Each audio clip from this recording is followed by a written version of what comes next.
tụkwasịrị gaa ka ị nọnyere n'ofufe nsọ ụbọchị taa.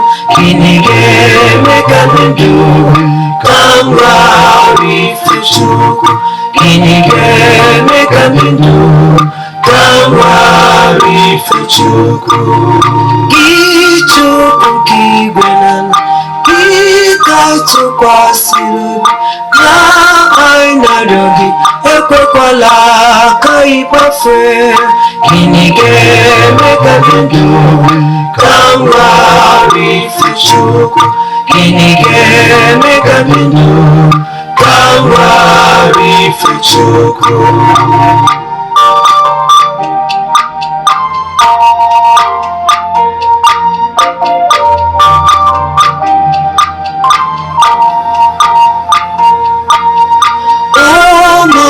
Ndị isi ojii ka anyị Chukwu ekele, bụ onye kwesịrị ịtụkwasị obi mgbe dum. Gịnị ga-eme ka ndụ ka m ghara ife Chukwu? Gịnị ga-eme ka ndụ ka m ghara ife Chukwu? Ụmụnne ndị isi ojii ka anyị Chukwu ekele, bụ onye kwesịrị ịtụkwasị obi mgbe dum. Gịnị ga-eme ka ndụ ka m ghara ife Chukwu?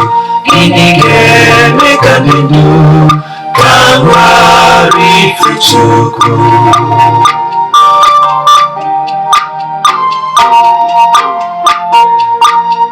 Gịnị ga-eme ka m dị ndụ wee ghara ife Chukwu mgbe dum? Gịnị ga-eme ka ị dị ndụ wee ghara ife Chukwu mgbe dum? Ihe a bụ ajụjụ kwesịrị ịjụ onwe gị.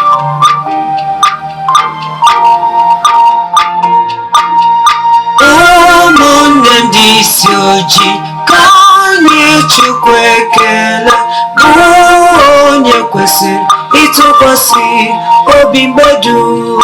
Gịnị ga-eme ka ndụ ka m ghara ife Chukwu? Gịnị ga-eme ka ndụ ka m ghara ife Chukwu? Ụmụnne ndị isi ojii ka anyị Chukwu ekele, bụ onye kwesịrị ịtụkwasị obi mgbe dum. Gịnị ga-eme ka ndụ ka m ghara ife Chukwu? Gịnị ga-eme ka ndụ ka m ghara ife Chukwu?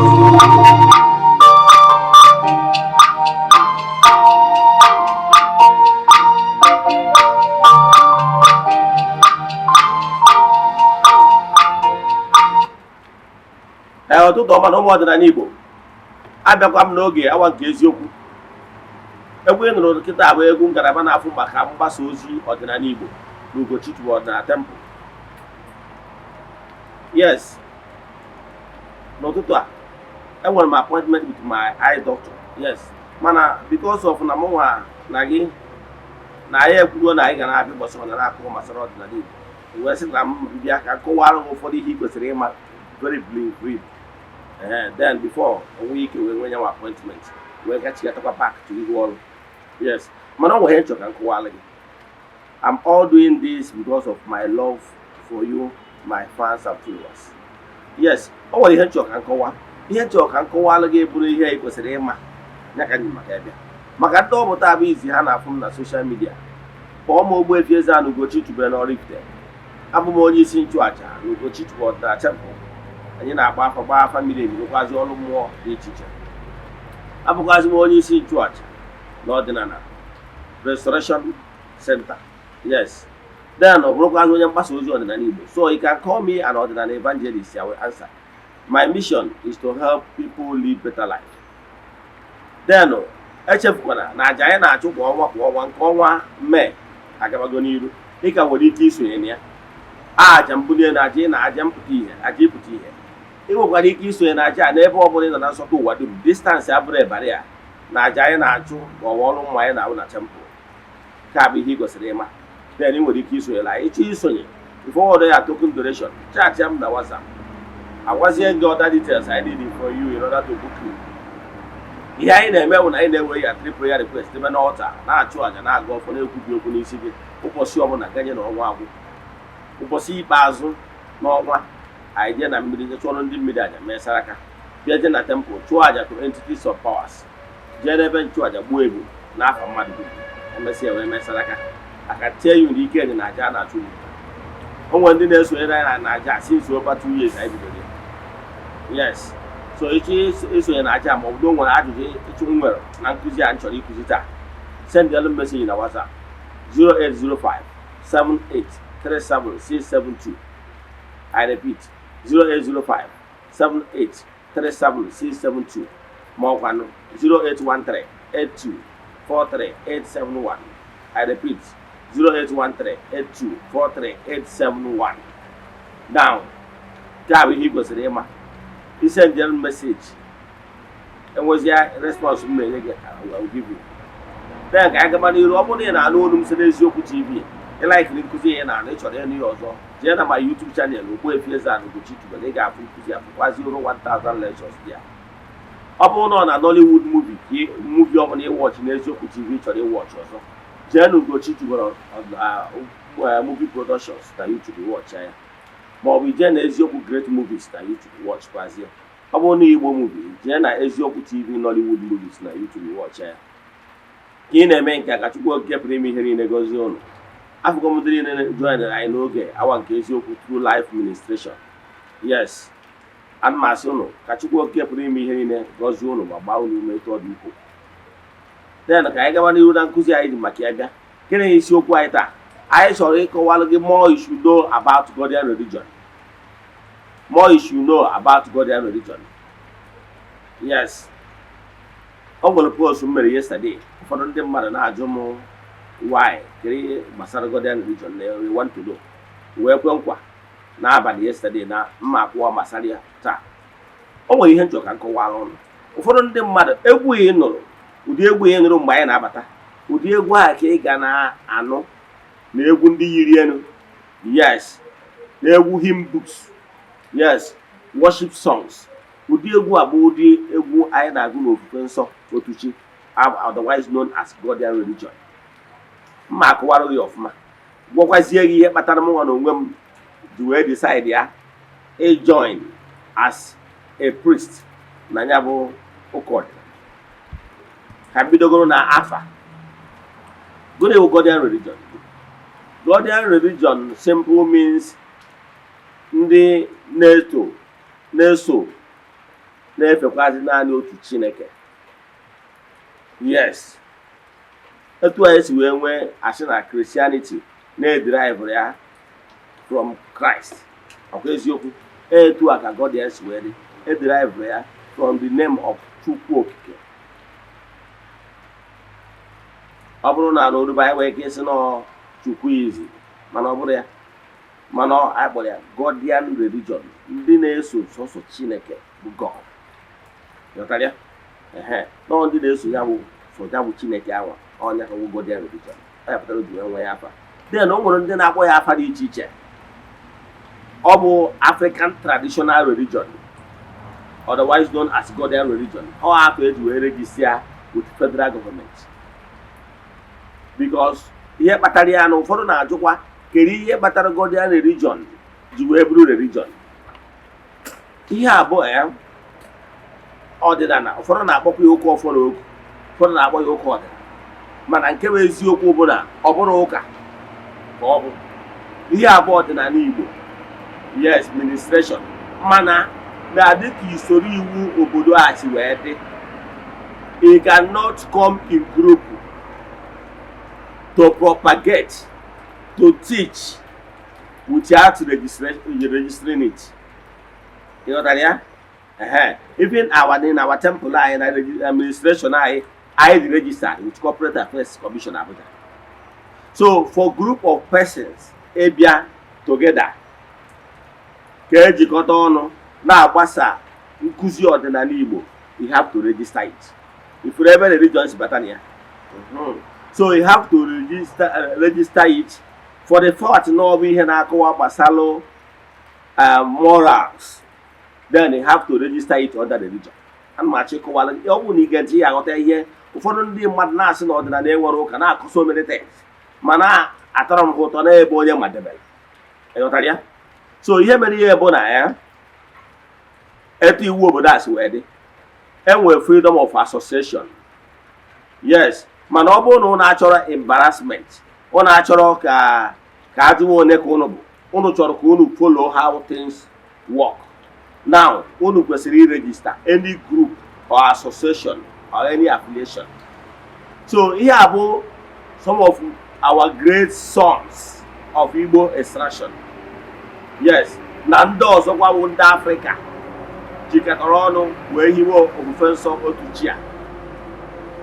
Ọ bụrụkwa sọ ndị Igbo nọ ya, ọ bụrụ sọ ndị Igbo nọ ya, adịgo m sure na the priest nọ na Nasarawa State ebe a na-akpọ Mararaba ni Abuja abụrụ onye Igbo. Ije na ya bụ station English ga-eji wee na-edo ofufe na-eme ihe ndị ọzọ. Ịghọtara ya?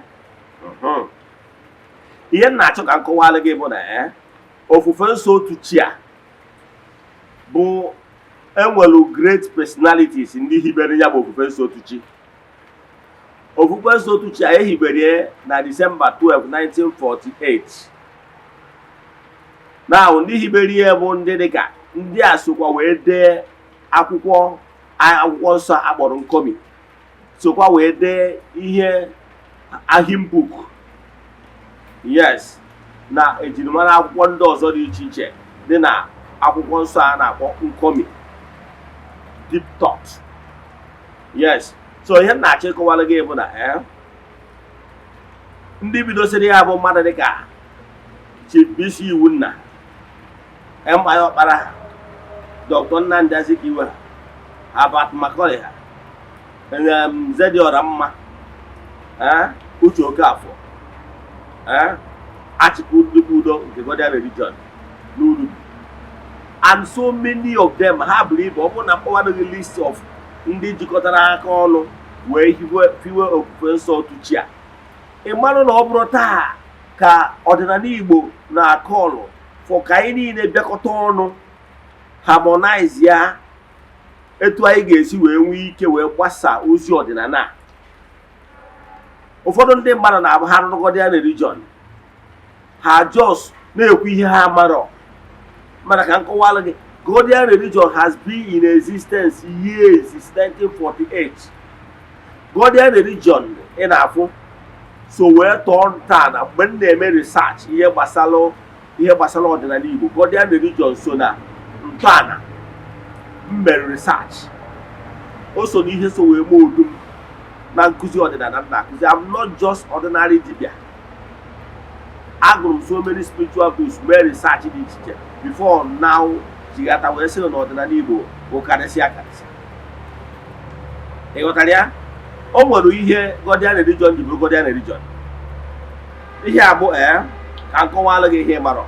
Ihe kpatara na o kwesịrị na ndị niile ekwekọtanụ na ha kwenyere n'ike ọdịnala ga-abịakọta ọnụ harmonize ya nkuzi ka ọ dị presentable site n'etu esi epresent ya, site n'akparamagwa, site n'omume.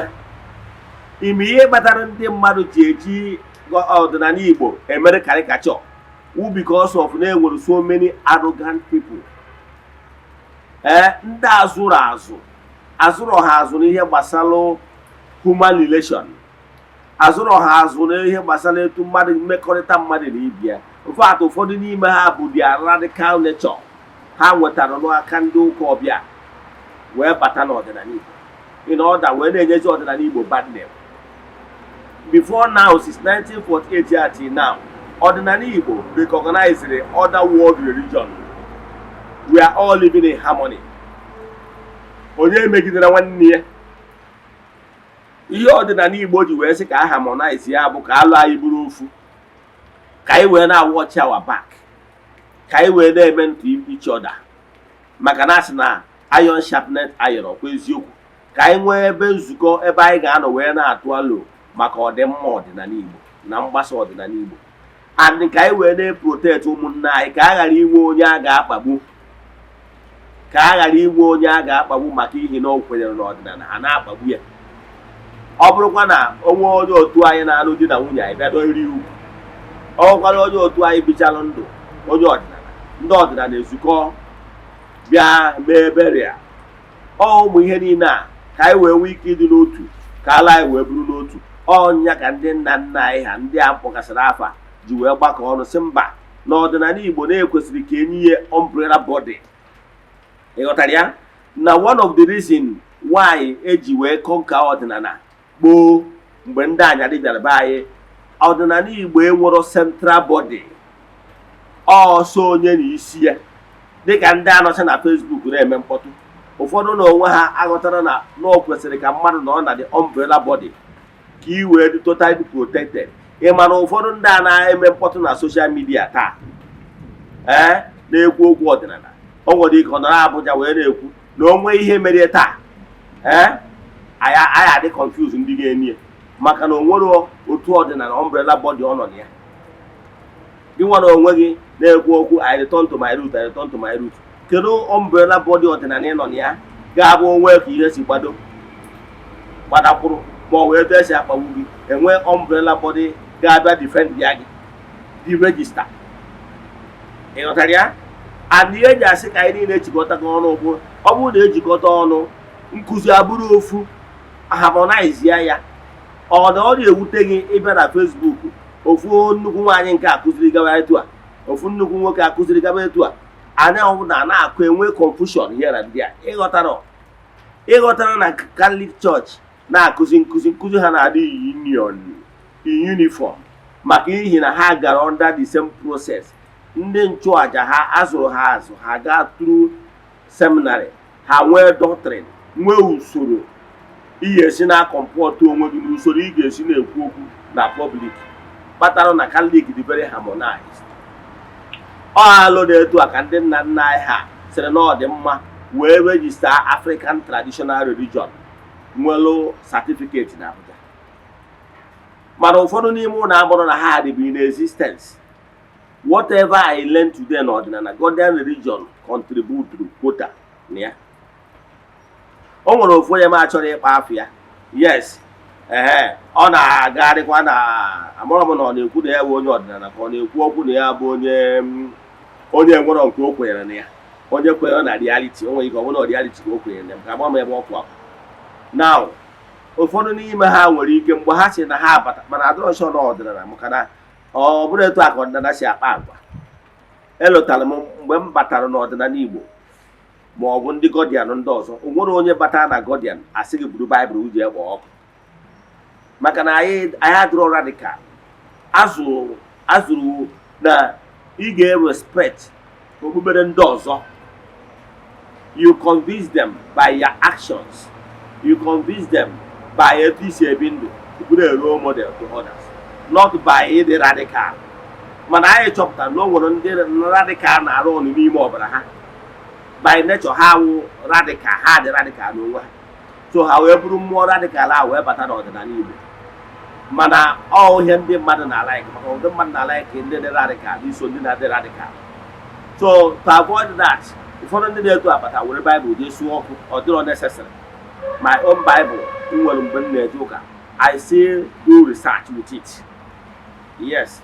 So ọ ga-abụkwa a reference point ị ga-eji na-eme research. So there is no point ịgbụ ya ọkụ. And echefukwana n'ọka nwere ndị believe na ya. You might convince her by being radical or calling them names. Maka na ịma how long go take mgbe a na-achọ ka akọwara gbasara ọdịnala. Ịma how long go take gị before you may accept. So don't expect others to accept it quickly. Ịghọtara ya? So ya bụ onye were Bible ya gbaa ọkụ, ya bụ onye nwere ike ọ na-emeke point na some certain things ọ na-ekwu, mana the approach abụrụ approach onye azụrụ azụ na accommodate okpukpere ndị ọzọ. Ịghọtara ya? then ọ bụrụ method nyanwa ji eme mere o ji wee gaa viral maka na ndị mmadụ na-alaiki onye dị radical ma ụfọdụ asị do something crazy for onye nwa so o nwere ike ọ bụrụ na method ya ahụ metara ndị mmadụ ji ekwu maka na sinsi anyị na-akọwalụ ndị mmadụ ihe bụ ọdịnala na-erespeti okpukpere ọbụla onye na-ekpe. Ụfọdụ ndị mmadụ nwere ike ha ghọtara the importance of etu anyị si were na-agbasa ofufe nsọ a maka ihi na ndị otu anyị bụ ndị azụrụ gbasara mgbasa ozi ọdịnala Igbo. One of the things anyị akọwala gị bụ respect other people's view. However, you can make your own argument. Ị ka akọwalụ mmadụ na ihe ikwere na ya na ihe iji wee kwenye na nke gị bụ ka mma mana ọ bụrụ play down on other people's faith and conviction. So onye bụ onye ma achọrọ ịkpa afịa si Enugu steeti ụnụ maara onye ọwụ na Facebook, then the approach ọ na-use approach where bring harmony, bring ndị niile maka ihi na you need to call names, you need to ịkpọ mmadụ aja afa, you need to ịkpọ mmadụ ụdị afa dị somehow wee make your point. So mana ụmụ ihe niile a ka anyị chọrọ o mezie ịbata na blue app ọ dịzie ka ndị Christian na ndị ọdịnala na-agbawo. It wasn't like that originally. Ọ bụrụ etu a ka our founding fathers si wee hibe ọdịnala. We respect other people's view. However, you can actually make your own point. So Godian religion have been in existence, bring harmony. And we have been in this struggle for years, propagating ọdịnala Igbo. Mana ụfọdụ nwere ike ma ha mana anyị maka n'ihi na ya adịrọ radical. We respect other people's view. However, we make our point. Then all he kwesịrị ịma. Now, mana ihe anyị chọrọ in order to avoid this kind of thing, we call upon ọdịnala lovers to come under this umbrella ndị nna nna anyị ha hibere, so that ka anyị nwee ike dị harmonize, ka e wee nwee ike wee na-agbanye n'ofu ọnụ goolu, ghara ịfụta ọdịnala as not do or die. Ịghọtara ya? Ọnya ka anyị ji akọrọ upon. Let me tell you one thing. Why ọdịnala Igbo eji wee register maka ụfọdụ ya apụtasị gị na ọdịnala Igbo enwere ụka. Mana ndị na-ekwu etu a ghọtara how things work. Ka nkọwara ụdị purpose why ndị nna anyị ha ji wee hibie ka e nwee ụka ọdịnala. Ịmarizi mgbe gburugburu ihe one of the reason eji wee kọ ka ndị ọdịnala bụ ndị ọdịnala wụ personal devotion mmadụ na-emere onwe ya na chi ya. Mgbe a ọsọ ndị nna anyị ha na ụmụ nwoke ndị tolitegoronu na-eje n'okwu mmụọ, ọha na-eje aga ọfọ. Dị afọ ọha wabụ ndị ghọtaranụ reason eji eme ihe ọbụla a na-eme n'okwu mmụọ. Ụmụ nwanyị na ụmụaka adịghị eje n'okwu mmụọ eje aga ọfọ ụtụtụ. Ịghọtara ya? Ụmụ nwanyị na ụmụaka na-anọ n'ụlọ, mana maka ihi na ụmụ nwanyị na ụmụaka aghọtara ihe nne na nna na ndị ụmụ nwoke na-eje eme n'okwu mmụọ, ha aghọtara ji agodo. Dị afọ ha nwere good understanding of actually what ọdịnala teaches and what ọdịnala is all about. So onye akpatara ha ji wee dị easy convince. Onye akpatara na mgbe ndị anyarị bịara obodo a wee kee onwe ha ụzọ ịtọ. Ofu group nọ n'ọchịchị, ofu group na-azụ ahịa, the other group nọ na missionary. This three front ka ndị anyarị ji wee so ndị be anyị. Now, ndị be anyị a na onwe ya wee bido rutara ha enwere knowledge. Ndị a na onwe ha study go fụ na ebe anyị nwere weak link bụ na ebe ụmụ nwaanyị na ụmụaka nọ. Ihe a na-emezi n'obodo bụ they ignore parents maka na ama na ọ dị very difficult to convince a parents iso ha. Then ha wee je bido ụlọ akwụkwọ, bịakwute ndị nne na nna sị biko nụ hapụ na ụmụaka ụnụ ka ha na-abịa ụlọ akwụkwọ ka ha marụ ka esi agụ ka esi ede. Ụmụazị bịazi ụlọ akwụkwọ ka ha marụ ka esi agụ ka esi ede. Ewere opportunity akụziere ha gbasara Christianity. Ewere opportunity akụziere ha CRK. Ewere opportunity a wee gwa ha na nna ha na-eme agwụ ha ejekwana.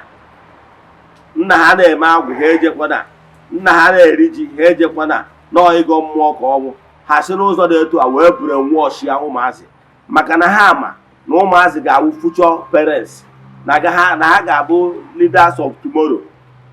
ịfụ na ihe mere ihe nụ.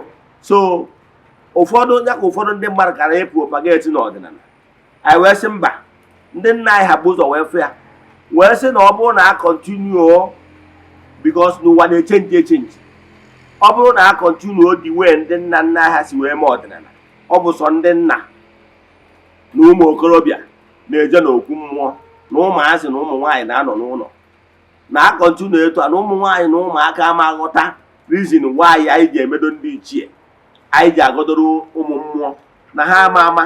So therefore ihe kwesịrị ime bụ na anyị ga-eyuzukwa sistem anwa ndị anyarị anwa ji wee bịa wee gbaa anyị uru site n'ibidogasị ihe dịka brọkozari by ndị RCM, ndị Katọlik, ndị Anglican ebido apa, ndị Pentikọstal ebido children classes n'ụzọ dị etu a ka ha ji wee kaachị ụmụazị very young wee kụnye mkpunye Christianity n'ime ha.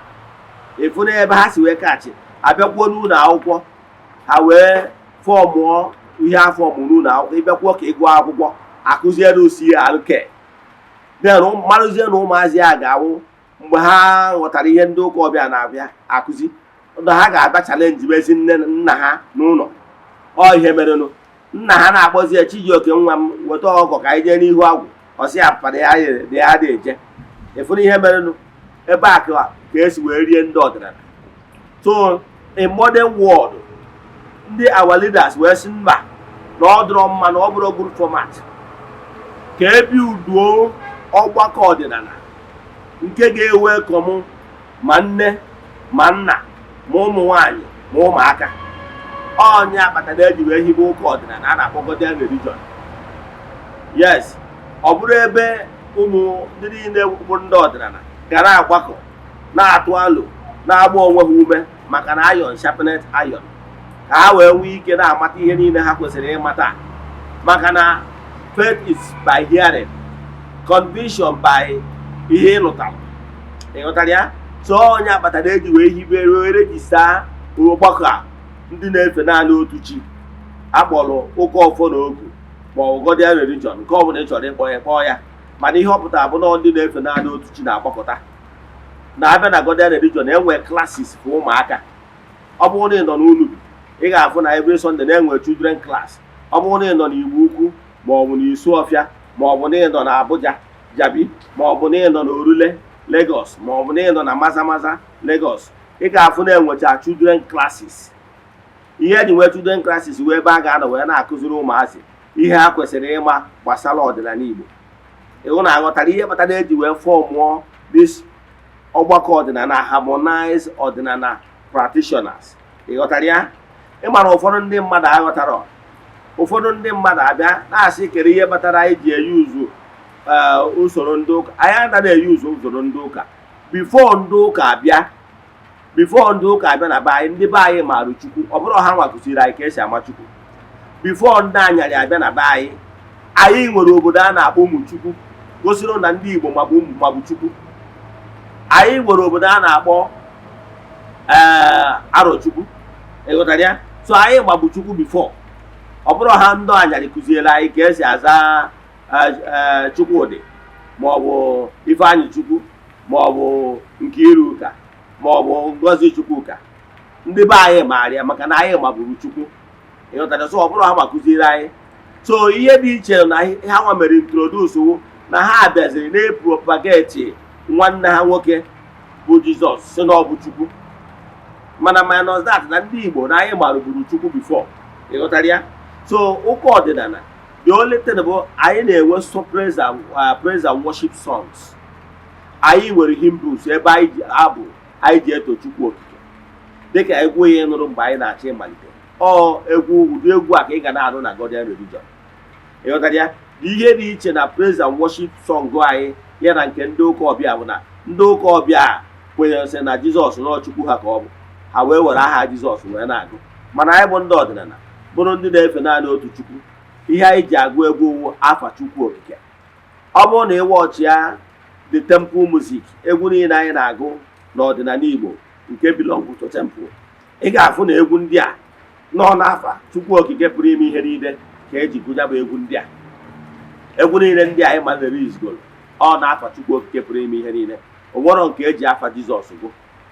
Ebe anyị nwere problem wuti ha nwa bụ na ha na-epromotu Jizọs dịka Chukwu, mana ọdịnala Igbo sịrị mba, ọdaghị nọọsụ ofu Chukwu bụ Chukwu okike nke pụrụ ime ihe niile. So ọnya kpatara eji wee hibe Godian Religion ka ndị ọdịnala gbakọta ọnụ, ka ọ ga-abụ onye a na-akpagbu na be nne ya maka na ọ na-eje ụka ọdịnala, ka ndị ọdịnala unifying ọdịnala body bịa protect the interest onye ahụ. Anyị nwere kọtụ, anyị nwere lawyers, anyị nwere ndị name them. So ọ bụrụ na mmadụ sị ị bụrụ a full-fledged member of Godian Religion, mmadụ chọọ ịkpagbu gị mee ka eshọn imere ihe ọjọọ, mmadụ chọọ ịkpagbu gị maka n'ihi na ịbụ onye ọdịnala, Godian Religion will stand by you side and fight your battle. Ịghọtara ya? Mana ị ga-akwụba aka gị ọtọ dị shọn imegidere mmadụ, onye si ka o megide gị maka na ịbụ onye ọdịnala, Godian Religion will stand by you. Ịfụ na ihe kpatara iji agwa ndị ọdịnala niile ka ha unite ọnụ under one umbrella. Ọ ga-enye aka nkụzi abụrụ ofu. Yes, maka na ị ga-adị well trained.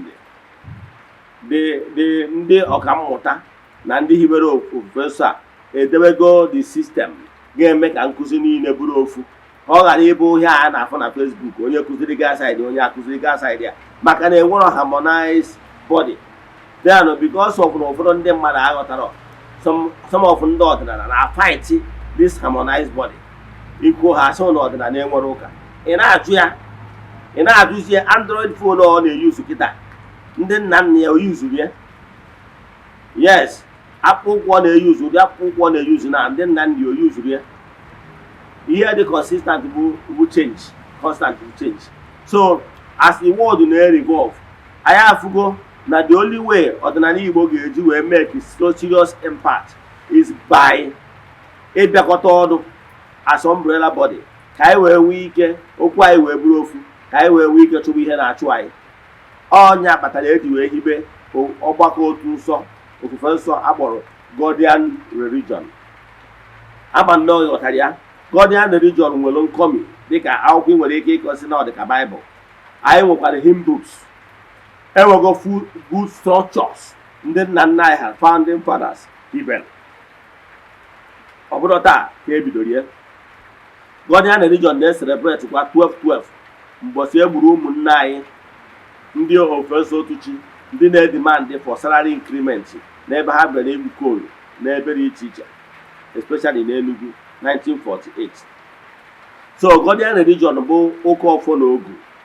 Na Godian Religion church ebe ọbụla ewuwere ofufe nsọ Godian Religion, a na-adọ ana ofufe nsọ Godian Religion, a na-enwe okwu ndị ichie, a na-adọ ana ndị ichie. Ebe a wee ebe a na-anọ wee na-achụrụ ndị ichie aja n'afa ndị members niile. N'okwu a na-aga anọkwa wee na-agọdo na-achụkwa aja n'afa the whole members. So ịfụ anyị na-eme ihe niile as a unit. Yotago, ọ ga-enyere gị aka ịbịa Godian Religion, ị ga-amụta so many things. Some of these things ị na-atụfuru ego n'aka dibịa ma n'aka spiritualist, you learn it yourself. Ọnya ka m ji akụzi gbasara ọdịnala Igbo. Godian Religion nwekwaziri branches n'obodo dị iche iche. Enwere na Ekwe, enwere na Uburu Ekwe, enwere na Amụzari, enwere na Aba, enwere so many places. Enwere na Ọzụbụrụ, enwere na Ụkpọ, enwere na Iheala, enwere na Agụata, Ezinifite Agụata, enwere na Ezinifite Nnewi, enwere na Nnewi, enwere na Oraifite, enwere na Ọzụbụrụ, enwere na Abakaliki, enwere na Abuja, na Jabi, Abuja enwere ya, enwere na Nasarawa, na Mararaba, enwere na Lagos. Many Godian Religion nwere many branch ọ gbasago. Godian Religion ọ bụrụ na ị nọ na Maza Lagos, ọ dị ya. Ọ bụrụ nwanne ị nọ na Orile, ọ dịkwa ya. So many, ọ bụrụ na mbido kpọwa list of ebe Godian Religion dị, ọ buru ibu. Ọ bụrụkwa na ị nọ na Aba, ọ dị na Ọgbọhil Aba, ọ dịkwa na Ehi Road Aba. Ị ghọtara ya? Godian Religion agbasago. Yes, enwelu order of priesthood, enwelu ndị bụ ndị nchụaja gara ọzụzụ ka ha wee nwee ike wee na-azụ ndị ọzọ nọgasị na their own stations n'obodo dị iche iche. enwere proses eji azụ ndị nchụaja na ụka ọdịnala. Ịghọtara ya? Emechakwa enye ha ikikere n'afa Godian Religion ka ha ga bụrụ ndị na-agbasa ozi a wee nye mba dum. So enwere proses. Yes, mụnwa na onwe m personally on my own, I find out na Godian Religion bụ unified ọdịnala body ga-enyere aka wee gbasa ozi ọdịnala Igbo a wee nye mba dum. Therefore, mụnwa na onwe m personally, yes, mụnwa na onwe m bụ Ogbuefi Eze-Ana ugochitubelu oraifite. I joined the training. I will keep updating you till mgbe anyị ga-eweta the journey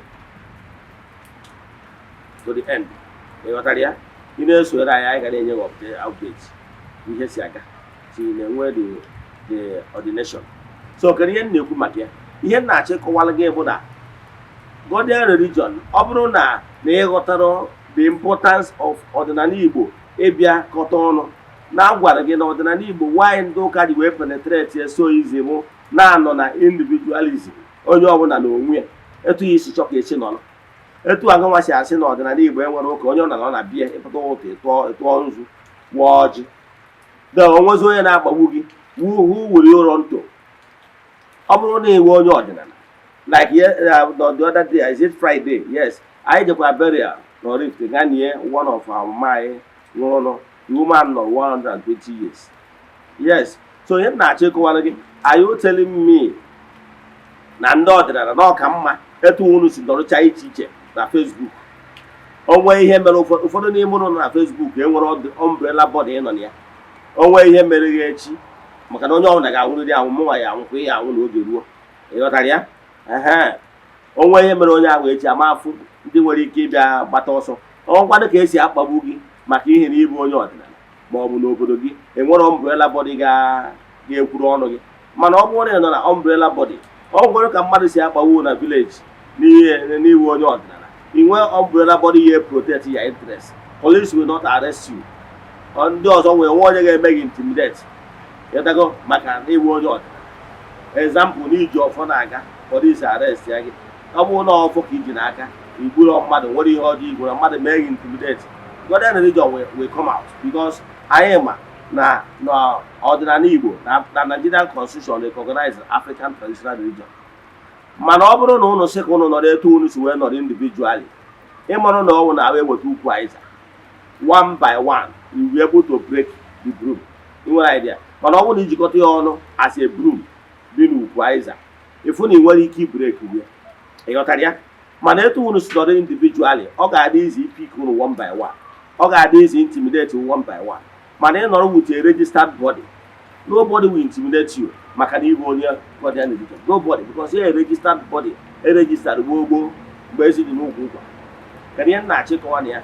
Ọ bụrụ na ị mara gbasara Godian Religion, please chat ya m na WhatsApp ka anyị mara branch dị iri nso ka ị na-eje, maka na faith comes by hearing.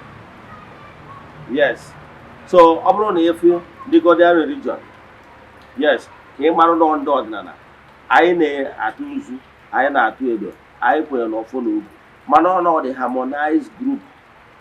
Then kụziere gị ka esi ekwu okwu, kụziere gị na ọ bụrụ ịkpọ mmadụ iyi, ọ bụrụ ịkpọ mmadụ iyi ka ihe eji wee wiri onye ahụ over. Ọ bụrụ ịkpọ iyi kama make your point. Ọ bụrụ ụbọchị ụkwa dara ka ọ na-ele, imecha ime ekeja point na onye ahụ nwere ike ọ narụ obi ya, ọ digest mezi ihe anyị kwuru, ọ sị n'ime ekekwara point. Sometimes ị nwekwara ike ịfụ some of the Godian Religion priests na social media ebe ha na-epreach, ụfọdụ na-ajụ kere ndị dị ha maka na ịmarọ ọha ka a na-agbụ ụdị ụka ọfọdụ. Yes, ka m kwụsị ebe a. Ọ bụrụ na o nwere ajụjụ ị nwere gbasara nkụzi ahụ nkụziri gbasara ihe niile ị kwesịrị ịma gbasara ụka ọfọdụ, otherwise known as Godian Religion, ndị na-efe naanị otu chi. Yes, maka na ọdịnala Igbo bụ Chukwu okike pụrụ ime ihe niile bụ onye anyị na-worship. Anyị na-agụ mmụọ maka na Chukwu bụ mmụọ. Ogwugwu na Amadioha na udo ha, ndị a bụ ndị njeru nke Chukwu, ya not worshiping them. However, we give them respect maka na ha bụ representative ụmụ mmụọ Chukwu okike na-agbado ụkwụ na ya wee zie ndị ozi, but they are not God. Ghọtara ya? So na Godian religion ka ị ga-enweta nkuzi ọdịnala akụrọ mmiri the way it is. The way it is. So I'm inviting each and every one of you to join me as a Godian. I'm proudly a Godian. Onye ọdịnala Igbo. Very soon, I will be a Godian priest. Ka nkwụsị ebe a, inwe ajụjụ ị nwere na nkuzi a, ma ọ bụ na ịchọ ka agbaala gị afa miri emi. Yes. Send the message na WhatsApp. Na the Godian way of administration, anyị na-enwe counseling. Like in Ugochitubelu na temple, anyị na-enwe counseling. Counseling anyị na Ugochitubelu na temple is free. Ọ ịgba afa, ịchọzi ịgba afa ịmara ya akwụkwọ n'ọnwụlọ counseling is free. Etu a ka ọ dịkwa na Godian Religion stations dị iche iche. That is our own system. Yes. Ka nkwụsị ebe a, inwe ajụjụ na nkụzi a ma ọ bụ na ịchọ ka agbaala gị afa miri emi, send them message na WhatsApp 0805 78 37 672. I repeat, 0805 78 37 672. Ma ọ bụkwa send them message na 0813 82 43 871. I repeat, 0813 82 43 871. Ọ bụrụ na ị na-esonyere m na YouTube, ị na-anya na screen gị, ị ga-afụ nọmbas ndị mbọ. Ọkwa na ị na-esonye n'Eziokwu TV, na-anya na screen gị, ị ga-afụ nọmbas ndị mbọ. Ị na-esonyela anyị, ka Chukwu Okike pụrụ ime ihe niile gọzie gị ma gọzibiga gị oke. N'aha Chukwu Okike pụrụ ime ihe niile, onye ike niile si n'aka ya abịa. Ka ọ dịkwa echi niile n'oge awa nke eziokwu. A sị m na ọ bụrụ na ọnwụ egburu dị eji wee chụ aja, emechaa na ọ ga-ekwu ome. Udo dịrị ụlọ.